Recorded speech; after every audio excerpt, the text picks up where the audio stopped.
Bonjour et bienvenue, je suis Philippe Garrick. Dans les précédentes vidéos, nous avons abordé différents aspects des jeux psychologiques, des exemples, les critères qui permettent de les reconnaître, les rôles que nous jouons dedans.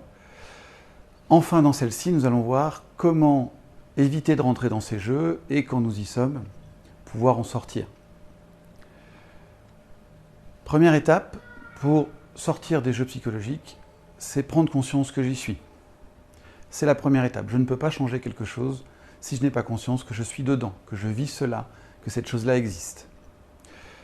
Comme nous l'avons vu dans les précédentes vidéos, une chose qui va me permettre de repérer ces jeux psychologiques, c'est que ces jeux psychologiques sont répétitifs. Si des choses se répètent dans ma vie, c'est qu'a priori je fais quelque chose pour attirer ce genre de situation, déclencher ce genre de situation ou nourrir ce genre de situation. À partir de là, je vais pouvoir faire un certain nombre de choses qui vont me permettre de sortir de ces jeux psychologiques, éviter ces répétitions qui me consomment énormément de temps et d'énergie.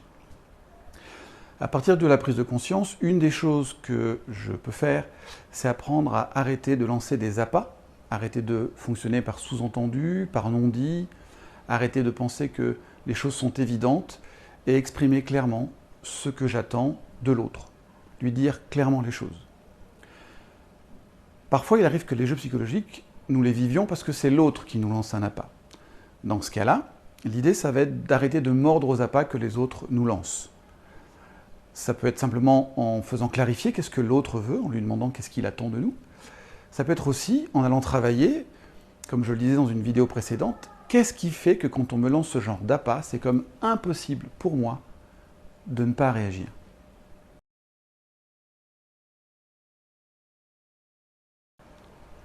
Une fois cette base posée,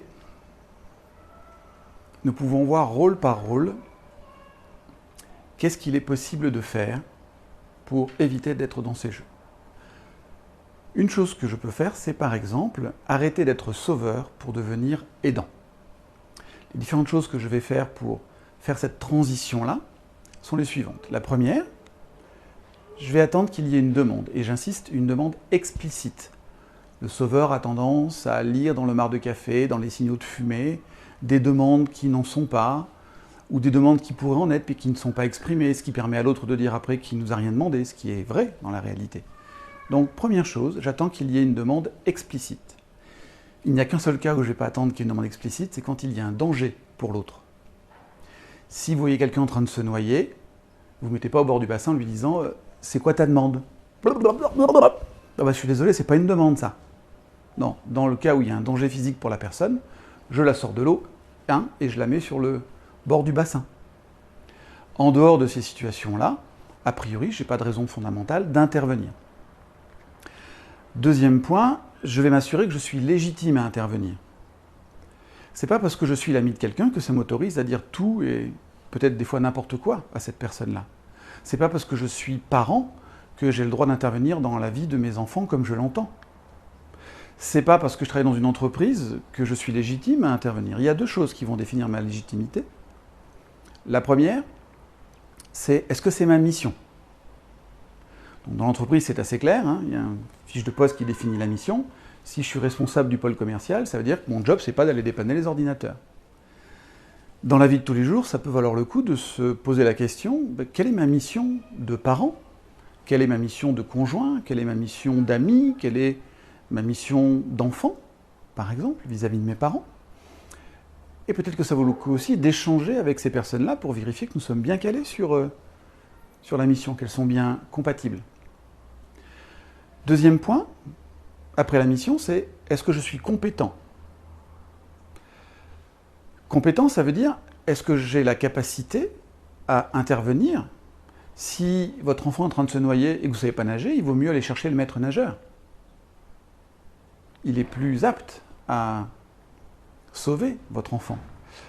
Si votre collaborateur vit une difficulté et qu'il aurait besoin d'être formé, peut-être que le manager n'est pas le mieux placé pour le former. Il vaut peut-être mieux l'envoyer dans un stage de formation ou faire intervenir un coach externe.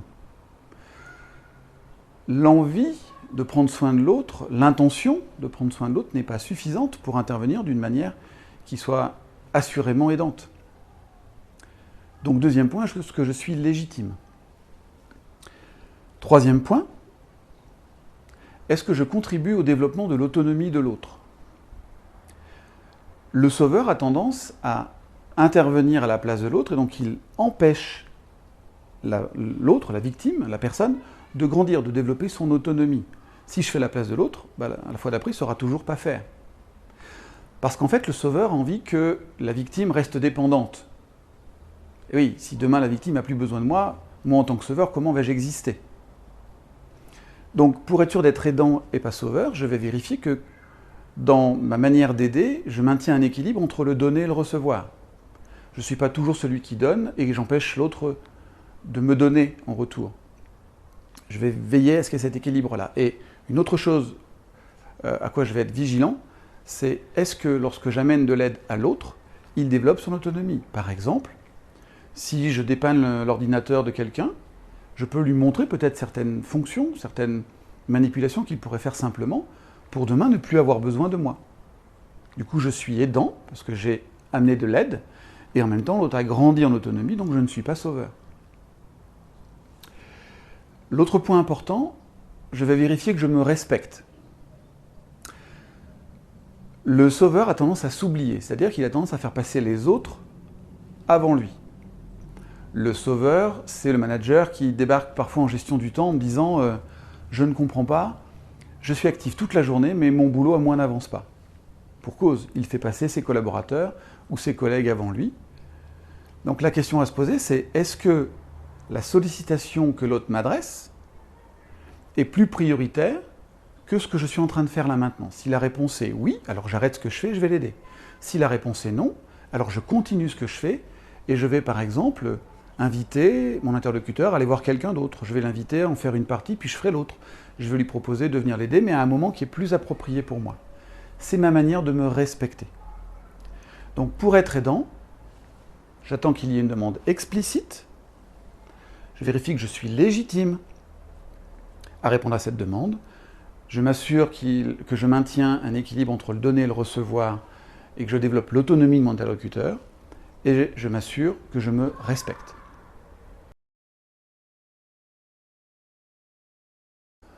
Comment passer de persécuteur à protecteur? Il y a deux choses à faire. La première, c'est de donner du sens à mes demandes, de donner du sens aux procédures, de donner du sens à mes comportements, à mes attentes. C'est pas « je veux ça parce que c'est moi le patron »,« je veux ça parce que je suis ton père », ou « on fait comme ça parce qu'on a toujours fait comme ça », c'est « nous faisons comme ça parce que voilà ce que ça permet, voilà ce que ça apporte ». Je demande ça parce que voilà quel est mon besoin. Je vais donner du sens à mes demandes. Et je vais accepter de négocier avec l'autre.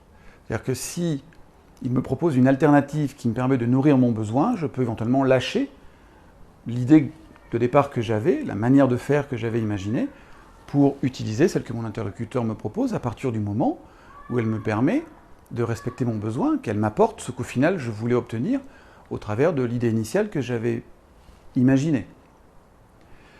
Deuxième point pour être protecteur et plus persécuteur, c'est plus un savoir-être qu'un savoir-faire. C'est apprendre à respecter la différence. Accueillir que je ne détiens pas la norme, la morale, l'éthique, et que l'autre peut avoir une vision du monde différente de la mienne, et que cette vision du monde a tout autant de valeur que la mienne. Vous pouvez voir dans des débats récents, par exemple, autour du mariage pour tous, qu'il y a le camp de ceux qui pensent que c'est pas bien, et il y a le camp de ceux qui pensent que c'est bien. Et ce qui va créer la tension, c'est quand nous avons affaire à des personnes qui, dans chaque camp, considèrent que sa vision du monde, c'est la seule, c'est la bonne. Non, je peux accéder à l'idée qu'on peut voir le monde autrement que moi, et peut-être voir comment on va pouvoir fonctionner ensemble avec des visions du monde différentes, plutôt que de vouloir absolument imposer ma vision du monde à l'autre. Maintenant, respecter l'autre, ça ne veut pas dire tout accepter de l'autre. Ce fameux être tolérant, je dirais que parfois j'ai l'impression qu'il est mal compris. Si à 3h du matin, mon voisin du dessus met la musique à fond alors que j'ai envie de dormir, ma manière de le respecter, c'est d'aller taper à sa porte, de lui expliquer que voilà, je suis fatigué, que j'ai envie de dormir, et lui demander s'il est d'accord de baisser le son. Oui, j'ai une manière respectueuse de lui parler, et en même temps j'interviens. Alors que parfois, pour certains, être tolérant, c'est bah, tant pis, je vais rater ma nuit, et puis j'espère qu'il ne recommencera pas la nuit prochaine. Ou alors, ils vont avoir une manière plus agressive, c'est-à-dire aller taper à la porte et dire que c'est n'importe quoi, que c'est inadmissible qu'on fasse du bruit à cette heure-là, alors que les honnêtes gens dorment. Vous voyez, il y a un milieu à trouver, une autre manière de dire les choses. Donc c'est je respecte l'autre, et en même temps je peux lui exprimer ce qui est important pour moi et en quoi c'est important pour moi de fonctionner comme ça.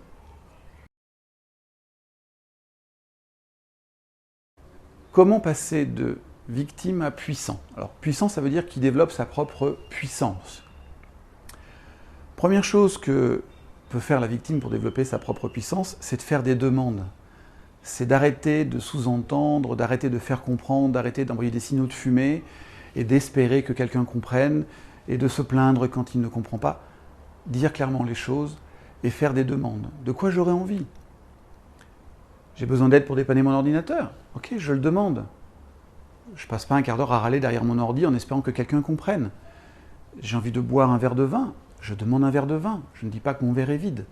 J'exprime clairement les choses. J'arrête de parler par sous-entendu. Ayez en tête que les sous-entendus débouchent régulièrement sur des malentendus. Et les non-dits aussi. Ce qui n'est pas dit laisse place à l'interprétation. Si l'autre se met à décoder votre non-verbal, votre gestuel, avec le risque évident de se tromper, de passer complètement à côté de ce que vous voulez au fond de vous. Il n'y a que vous qui sachiez ça.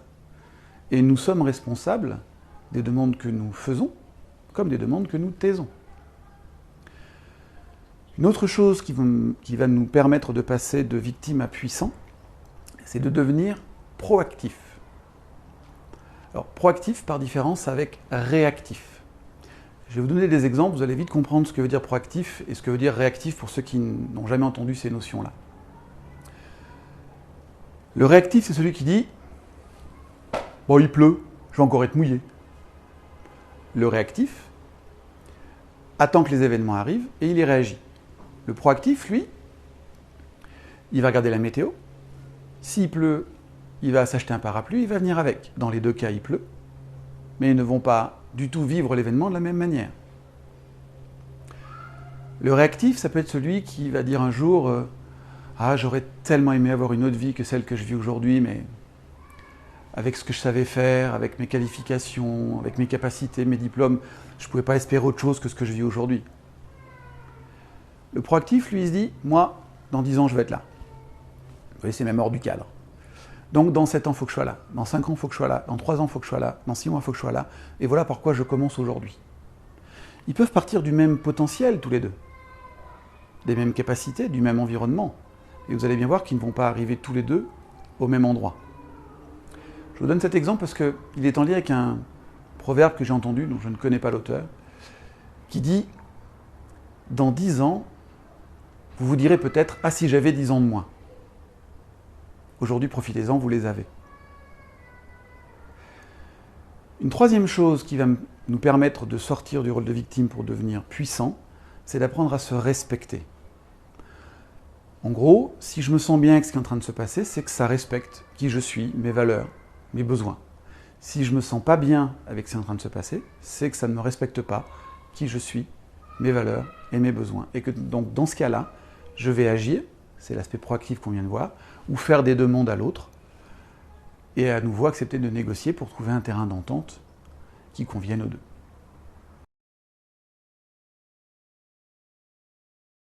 Ce que je propose maintenant, c'est de regarder dans quel rôle vous êtes le plus souvent. Est-ce que vous êtes plutôt victime, persécuteur ou sauveur? Et à regarder peut-être dans quelle situation ça vous pose le plus de problèmes. À partir de là, regardez quel est le rôle positif que vous pourriez adopter. Aidant, protecteur, puissant. Et pour ce rôle-là, quelle est la chose que vous auriez à mettre en œuvre? Est-ce que c'est faire des demandes? Est-ce que c'est donner du sens à vos demandes? Est-ce que c'est être proactif? Et regardez concrètement comment vous pourriez traduire ça dans votre quotidien et observer ce que ça donne, juste de le mettre en œuvre. Et comme vous avez vu que dans cette vidéo-là, la demande avait une place importante, ce que je vous propose, c'est, sur les prochaines vidéos, de vous expliquer comment faire des demandes efficaces. Je vous dis à bientôt, je vous souhaite une bonne journée, une belle vie. Au revoir.